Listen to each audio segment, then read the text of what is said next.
Throw it up, throw it up. Watch it all fall out. Blow it up, blow it up. That's how we ball out.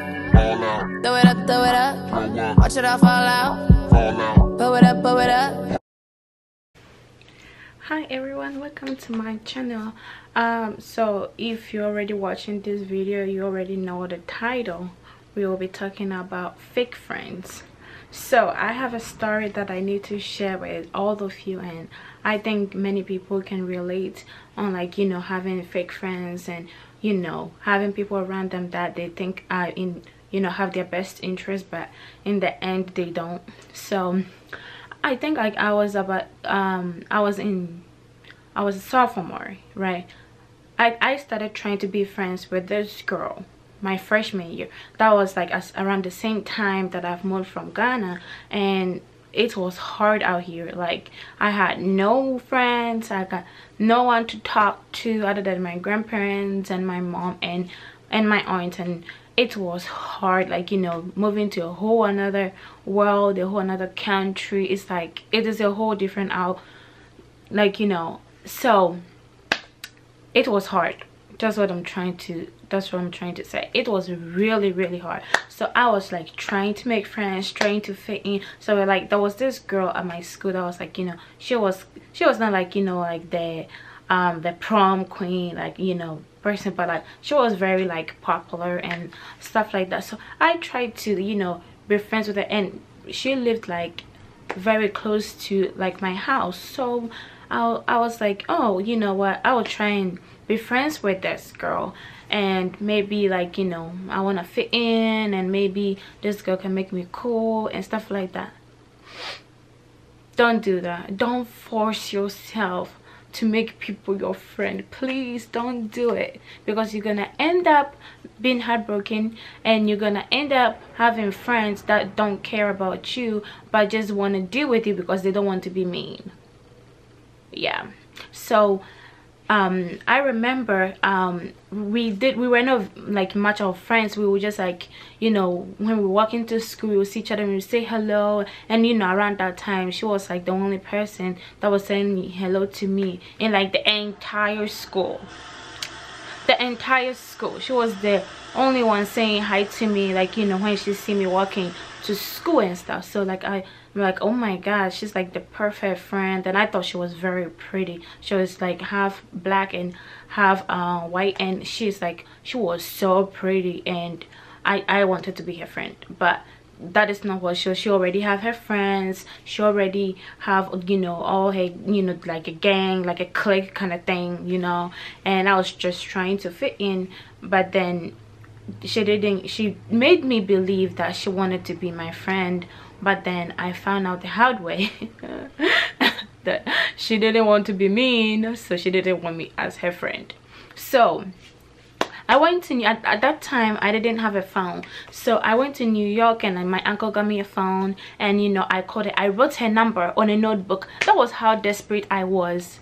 I didn't have a phone, but I found a way to call this girl, okay, you know. And till this day, that story still breaks my heart. Like, I cried about it. Like, my mom told that, you know, my mom said I'm stupid and stuff like that, but it really broke my heart when I found out that, you know, she didn't really want it to be my friend. So okay, back to like me when I was in New York. So I called her, and I'm like, oh, hello, like, you know, I have a phone now, I can talk to you, I can call you and stuff like that. I was so excited, you know. So I called her, and then, you know, I told her, this is my phone, you know, as if someone wants to be your friend, they will install your cell phone number, and then they will call you or text you or whatever thing that friends do, right? So that is not the case. I called her the second time, and then she was like, who is this? And I'm like, bruh, like, I called you and told you this is my phone number. Like, you didn't install it. I mean, I didn't tell her that, but like, I felt so betrayed and heartbroken in all sorts of ways. It is really sad, but like, oh my god, like, I'm laughing about it now, but I cried, like, you know. So the second time that, you know, she didn't recognize me, the third time she didn't recognize me, I'm like, I don't think she's much interested in having my number, so I didn't bother to call her anymore. But then I came back like 6 months after living in New York. I came back to Arizona, you know, and my ninth grade was like a junior high around that time. So now, like, you know, in 10th grade it is in high school. So I came back second semester of sophomore year, and I saw her on campus, and I waved at her, and then she put her hair like this. That is literally what she did. She walked like, and I'm like, and I should probably not have done that, but like, this is what I did. I went and I'm like, oh hey, I see you. I know you cannot just, you know, hide by putting your hair across your face. I see you there. You are standing right there. I can see you, you know. And it made me really sad, and from then I decided not to talk to her. She didn't bother to talk to me. She tried to hide when she see me because she didn't want me as her friend, you know. And I also, like, you know, some people in her group were like, you know, would be nice to me and say hello to me, but then from then they didn't even say hello to me anymore. So that was sad. That was like, you know, she tried to be my friend, but she really wasn't interested in being my friend. So that has been like a fake friend, you know. And then, so I have been through so much with like fake friends. I can smell them miles away. Like, that is how bad of like fake friends have, you know. And I think it is, I blame myself for that. It's like with me, I was so desperate in fitting in. I tried to go to people and then try to be their friends forcefully. And, you know, for someone to be friends, they have to get the bond, get to know each other, trust each other. And I was desperate. And I mean, who could, like, I was so desperate. And I think it is my fault that I attracted all these kind of people because I wanted to fit in and be cool. And I didn't do it the right way. So fake friends. So your friends, your very best friend who, like, you know, you love so much, and you know, you think they, you know, they will fight for you. They will send your darkest secrets to their graves. They will not tell another soul about it. So if you have a friend and then you tell them something and then you should go tell everybody else about it, that is a fake friend. That friend is someone that you should toss away. Like, you know, she's a him, you know, she is a human being, so you cannot toss them away, but you should like slowly back away. Don't tell them, you know, secrets you don't want people to know. Don't tell them personal things that you know they're gonna share with everybody. And also, like, signs to know that someone has been a fake friend is when you know, if you're in a group of friends and then all of a sudden you walk in, you know, you'd be like, oh hi, hey, how are you? And it's just like they're all sitting there like awkward, looking at each other.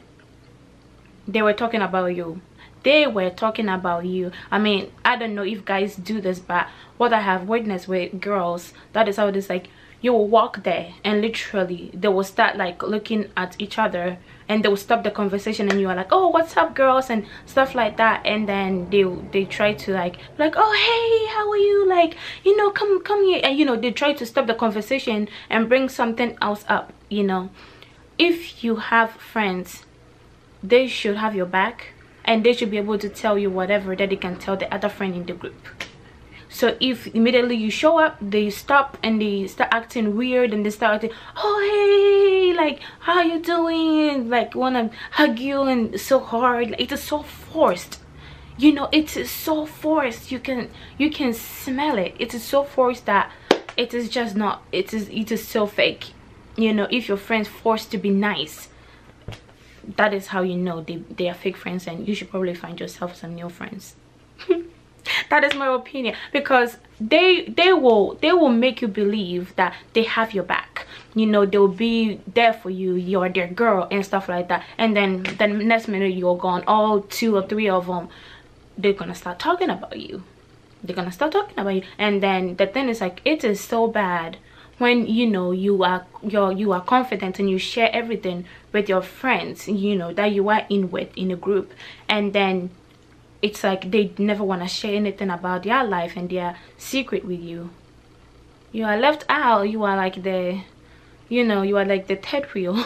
I'm sorry, you are a third wheel in this group of relationship. Like, you are a third wheel or fourth wheel or whatever, depending. And one thing also that I would like to advise, try to be in a if you're like into that sort of things, like being a group of friends, you should have only about other 2 people in the friendship. So a friendship should be like, you know, the biggest should be 3, because if it become 3, 4, 5, 6, 7, if you know all 7 girls in a group of friends, yeah, that is how you know. Because some people will try to be, you know, each other's best friend, and they will tell each other, you know, when the other 5 are not there, the 2 of them will be talking about y'all, you know, and it is bad, you know. So I would say, if you're like interested in a group of friends, keep your friends like in 3 groups, you know, in 3 groups. You know, if the 2 of them talk about you when you are not there,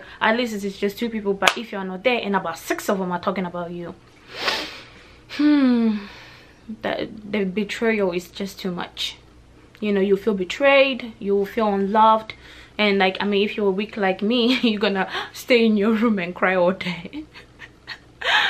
Oh man, I have dealt with like fake friends, and that is why I'm very careful with the kind of people I choose as my friends now. Because I know that, you know, if I want friends, the point in my life, I am in a point that I am so happy, and I want life to be, you know, I want life to go as smooth as it can. Because my life is like on rocks. Like, it's not like on rocks, like it is not like crazy, but like I have 2 full-time jobs, and I have a boyfriend, and I go to school full-time. I cannot have friends who drag me down. I cannot have friends who talk about me. Like, I am someone that my emotional, you know, state goes like really down really fast. I can be so emotional, and then when I'm emotional, I cannot be focused. So I don't want the good things that is happening in my life to go away. That is why I'm gonna try and be careful with the kind of friends that I have. You know, I don't want you coming in my life killing my vibe and killing my drive to succeed. You know, and I think, like, you know, people should think about all these things. You don't want friends around you who will, you know, surround you with negative energy and, you know, cause troubles for you. And if you're a student and you need to study and stuff like that, and you are thinking about that time that Amanda was like talking about you, talking nasty things about you to all your other friends, like, you get in emotional space and then you can't get anything done. I mean, I would say that for myself. I am someone that if I hear someone talking about me, I will get over it. I'm not gonna go, and I don't confront people. That is with me. I don't confront people, but it's gonna be so hard for me, and I'm gonna cry about it, and then I move on. But my emotional state will just be so messed up, and right now I cannot afford that. That is why I try to be careful with the kind of friends I choose and the kind of people I share my secrets with. So thank you guys for you know, spending this time with me. I hope you got something out of this video that will help you with like finding good friends, and, you know, trying to, you know, wipe out some of the bad, you know, people in your life. And like and share, subscribe, you know, do all the good stuff that you guys do, and come with me and let's talk about, you know, my next video. Like, you know, you can comment and, you know, tell me what you want me to do and stuff like that, and I will try and, you know, pick a few things that I can do for you guys and come on a journey with me. Thank you so much, and have a good day. Bye.